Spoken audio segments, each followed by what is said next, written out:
Selamat bertemu kembali dengan saya, Moses Laksono Singgih. Saya akan membagikan tentang minimalis merupakan kunci kebahagiaan. Akhir-akhir ini banyak orang yang memikirkan mempunyai banyak barang, mempunyai barang-barang mewah, memamerkan barang-barang mewah itu merupakan kebahagiaan. Saya mendengarkan penjelasan dari YouTube dari seseorang, orang yang sangat kaya, dia memiliki banyak barang, memiliki banyak pakaian yang bagus-bagus, lalu dikatakan di video yang bersangkutan, orang itu merasa sedih gitu ya. Pakaian ini belum dipakai, pakaian ini belum dipakai, barang ini belum dipakai, barang ini belum dipakai, barang ini belum dipakai gitu ya, karena dia punya barang yang sangat banyak, karena dia mengumpulkan harta, mengumpulkan gitu ya. Sepertinya barang-barang itu bersuara gitu ya, "Saya kok belum dipakai, saya kok belum dipakai." Nah, seperti itu. Akhirnya dijelaskan di video yang bersangkutan, orang yang kaya raya itu memberikan barangnya kepada orang lain. Barangnya makin berkurang. Pakaian juga begitu, diberikan kepada orang lain. Pakaiannya berkurang. Nah, setelah dia mempunyai barang sedikit, ya, sepertinya tidak ada lagi yang berteriak kepada dia, "Saya kok belum dipakai?" Tidak ada lagi karena memang barangnya sudah minimal, hanya sedikit yang ada di rumahnya dan dia merasa bahagia. Kalau saya alami dalam hidup saya sendiri, saya setuju dengan kejadian itu. Saya tidak mau bermewah-mewah, ya memang sebagai pegawai negeri saya tidak punya uang banyak sekali begitu ya. Tetapi untuk bermewah-mewah menurut saya semestinya ya bisa gitu ya, tetapi ya untuk apa bermewah-mewah? Saya setuju dengan yang tadi, karena itu saya membuat video ini mungkin berguna bagi Bapak Ibu Saudara. Minimalis itu merupakan kunci kebahagiaan, bukan mengumpulkan harta, memamerkan harta itu malah menjadi beban bagi kita. Minimalis adalah kunci kebahagiaan batin. Jadi tidak merupakan kesedihan ya. Minimalis berpada dengan yang ada itu merupakan kebahagiaan batin. Tips praktisnya kita perlu mengevaluasi kebutuhan, bukan keinginan ya. Fokus pada apa yang benar-benar kita butuhkan. Evaluasi barang-barang kita dan pertimbangkan mana yang memberikan nilai dan kebahagiaan, serta mana yang dapat dilepas. Yang dapat dilepas, ya dilepas saja gitu ya. Karena seperti contoh yang tadi, barang-barang banyak sepertinya, barang-barang yang banyak itu berteriak, "Saya kok tidak dimanfaatkan, saya kok," ya seperti itu ya. Kurangi barang-barang yang tidak kita butuhkan. Dengan mengurangi barang-barang yang tidak perlu, kita bisa menciptakan ruang yang lebih tenang dan menyenangkan. Ini memungkinkan kita untuk menghargai apa yang kita miliki dan hidup lebih sederhana. Ada lagi akhir-akhir ini saya mendengarkan di YouTube, orang-orang slow moving, slow moving. Jadi dia meninggalkan kemewahan atau hidup yang berkejar-kejaran di kota besar, lalu dia pindah ke desa. Ya, pertama dia belajar dulu bagaimana, apakah bisa menjalani hal seperti itu, dan dia mencoba kemewahan, masih bekerja di tempat kota besar, tetapi dia berusaha untuk makan makanan yang sederhana dan bisa menjalani, dan akhirnya dia pindah ke desa dan bisa menjalani hidup yang tenang di sana. Pilih yang berkualitas. Investasi dalam barang yang berkualitas menghasilkan kepuasan lebih dalam jangka panjang daripada barang yang banyak. Pilih item yang tahan lama dan berfungsi dengan baik, sehingga Anda kita mengurangi limbah dan memaksimalkan penggunaan. Dulu saya memikirkan pokoknya punya barang gitu ya. Contohnya beli beli barang, tetapi kalau barang tidak berkualitas pada saat, sering gampang rusak dan akibatnya saya memikirkan, "Aduh barangnya rusak sayang," begitu ya. Sekarang saya memilih barang yang berkualitas dan umurnya panjang, kalau sudah rusak ya memang sudah umurnya panjang begitu ya, sehingga langsung dibuang. Oke. Ruang juga minimalis, di sini ruangannya kosong, ya sini juga kamarnya juga tidak terlalu banyak barang, ruang tamunya juga tidak banyak barang. Jadi minimalis, gitu ya. Oke, minimalis dan bahagia. Hidup sederhana untuk ketenangan.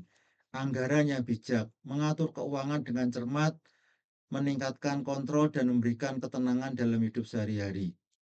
Ya, jadi tidak perlu mengeluarkan hal-hal yang uang yang tidak perlu gitu ya. Ruang yang tenang, barangnya sedikit ya. Lingkungan yang sederhana, alami menciptakan suasana nyaman, mendukung kesejahteraan mental dan emosional. Kalau barangnya sedikit itu lebih tenang daripada barangnya banyak sekali.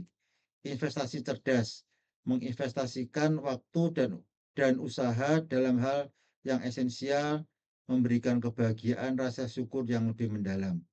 Kita investasikan waktu dan uang kita untuk hal-hal yang penting saja, yang nggak penting ya nggak usah dibeli gitu ya.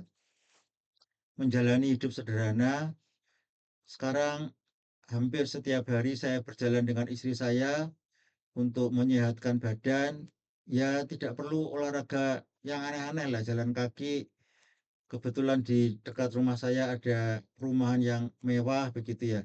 Jalan di sana sambil menikmati perumahan yang mewah, yang indah-indah gitu ya. Sudah senang, nggak usah punya barang-barang mewah gitu ya. Menjalani hidup sederhana, berjalan kaki bersama istri sudah menenangkan saya. Oke, makna hidup minimalis dan sederhana. Hidup minimalis berarti fokus pada yang benar-benar penting. Yang nggak penting ya nggak usah kita urusin gitu ya. Menghilangkan kekacauan yang tidak perlu. Kalau banyak barang, banyak hal-hal yang kita pikirkan yang nggak perlu, nggak usah kita perhatikan. Memberikan ruang bagi hal-hal yang bermakna. Yang nggak bermakna, yang nggak usah diperhatikan. Itu nambahi pekerjaan, nambahi pemikiran kita, nambahi keributan kita gitu ya. Yang pikirkan yang bermakna saja, yang nggak bermakna juga ditinggal saja. Akibatnya bisa menciptakan ketenangan dan keseimbangan. Karena kita memikirkan hal-hal yang benar-benar penting. Yang nggak penting-penting ditinggalkan saja.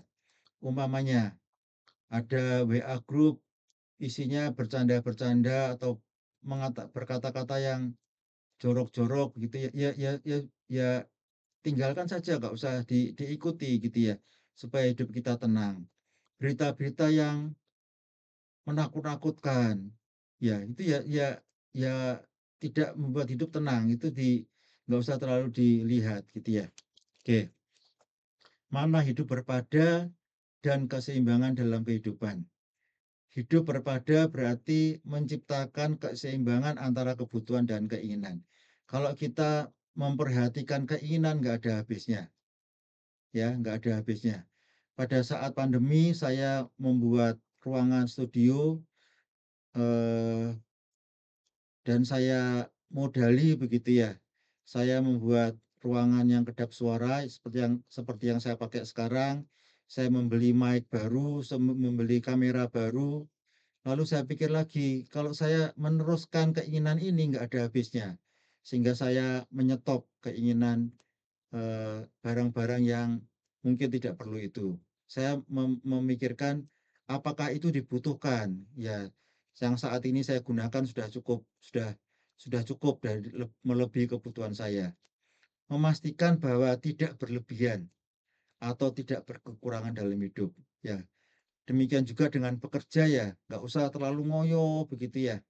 Saya termasuk orang yang bekerja cukup berat ya, tetapi ya sekarang mulai memikirkan bahwa terlalu ngoyo juga akhirnya membuat hidup saya stres. sehingga kita bisa menemukan kebahagiaan sejati.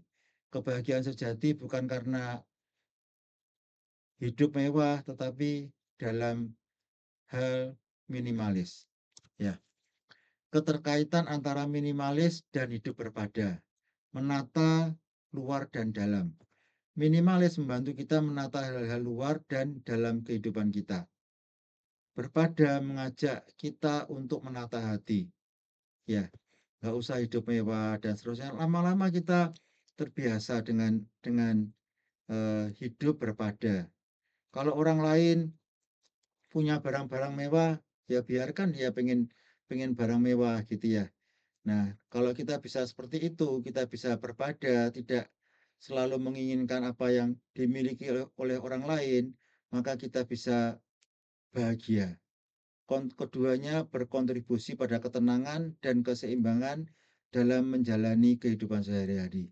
Jadi kita perlu menata hal-hal di luar dan dalam kehidupan kita.